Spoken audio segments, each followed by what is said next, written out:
ভয়াবহ দাবানলে বিপর্যস্ত ইউরোপের দুই দেশ ফ্রান্স ও স্পেন। তীব্র তাপপ্রবাহে, দীর্ঘস্থায়ী খরা এবং ঝোড়ো বাতাসের কারণে আগুন দ্রুত ছড়িয়ে পড়ায় দুই দেশ মিলিয়ে এখনও পর্যন্ত প্রায় 2,20,000-এর বেশি মানুষকে নিরাপদ আশ্রয়ে সরিয়ে নেওয়া হয়েছে। দক্ষিণ পশ্চিম ফ্রান্সে এক্সএসএল বা অতি বৃহৎ আকারের দাবানল ছড়িয়ে পড়ায় 1,40,000-এর বেশি মানুষ ঘরবাড়ি ছাড়তে বাধ্য হয়েছেন। বোর্দোর কাছাকাছি এলাকায় আরও প্রায় 60,000 মানুষকে নিরাপদ স্থানে সরে যাওয়ার নির্দেশ দিয়েছে কর্তৃপক্ষ। জনপ্রিয় পর্যটন কেন্দ্র ক্যাপ ফেরে থেকেও শত শত মানুষ নৌকায় করে নিরাপদ স্থানে আশ্রয় নিয়েছেন। পরিস্থিতি মোকাবিলায় ফরাসি প্রেসিডেন্ট ইমানুয়েল ম্যাক্রো সেনাবাহিনী মোতায়েন করেছেন এবং ইউরোপীয় ইউনিয়নের জরুরি সহায়তা চেয়েছেন।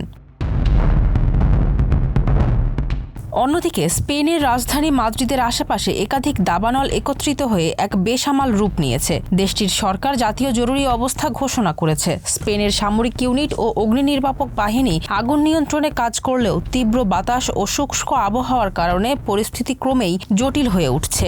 মাদ্রিদের ইতিহাসে এটিকে সবচেয়ে ভয়াবহ দাবানল বলে উল্লেখ করা হয়েছে। Desk report, Farzana Hasin, Manabkantha.